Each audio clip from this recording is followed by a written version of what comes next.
ईर्ष्या का फल। एक गांव में 7 भाई रहते थे। 6 भाई खेतीबाड़ी का काम करते थे। सबसे बड़ा भाई बुद्धिमान तथा पढ़ा लिखा था। वह राज दरबार में नौकरी करता था। वह सवेरे सवेरे गर्म गर्म दाल भात खाकर नौकरी पर चला जाता था।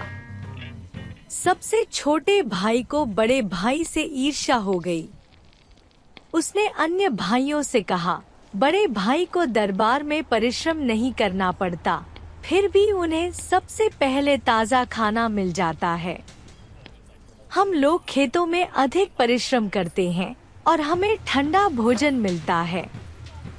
यह बर्दाश्त से बाहर की बात है। सभी भाइयों ने उसे समझाया, बड़े भाई का काम बड़ी बुद्धिमानी का है। छोटे भाई ने कहा, मुझे मालूम है कि उसका काम बड़ा नहीं, बड़े आराम का है। वह काम मैं भी कर सकता हूँ। कल मैं ही उसकी जगह पर काम करने जाऊंगा।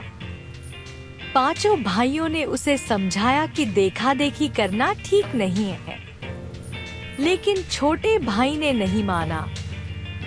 बड़े भाई को जब यह बात मालूम हुई तो उसने मुस्कुराकर कहा, ठीक है, मैं कल नहीं जाऊंगा। दरबार में वही जाएगा। दूसरे दिन सवेरे ही वह गर्मागर्म भोजन करके दरबार में पहुंचा और अपने भाई की कुर्सी पर अकड़कर बैठ गया।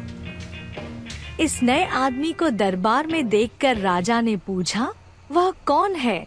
पुराना कर्मचारी कहाँ है? छोटे भाई ने कहा, आज भाई की जगह मैं यहाँ विचार देने आया हूँ। राजा ने उससे एक प्रश्न किया, बंदूक की एक ही गोली हिरण के पाँव और कान में कैसे लग सकती है? छोटा भाई काफी देर तक नीचे ऊपर देखता रहा। उसे कोई जवाब सूझ नहीं रहा था। उसने कोई जवाब नहीं दिया तो राजा ने आदेश दिया कि इस कुंद बुद्धि वाले आदमी को दिन भर एक पाँव पर खड़ा रखा जाए। वह सारा दिन एक ही पाँव पर खड़ा रहा। छुट्टी होने पर घर आया तो वह बहुत उदास था। लजाते लजाते उसने भाइयों से सारी बातें बता दी और कहा कि सचमुच दरबार का काम बहुत भारी होता है। भला बताइए, एक गोली से पैर और कान दोनों जगह कैसे हिरण को चोट लग सकती है?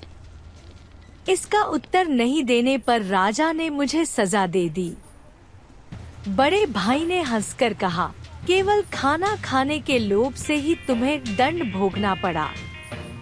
कोई बड़ा सवाल तो था नहीं। जिस समय हिरण पैर से कान खुजलाता हो, उसी समय गोली मारने से पैर और कान दोनों जगह चोट आएगी। बड़े भाई की बात सुनकर छोटे भाई ने लज्जा से अपना सिर नीचा कर लिया।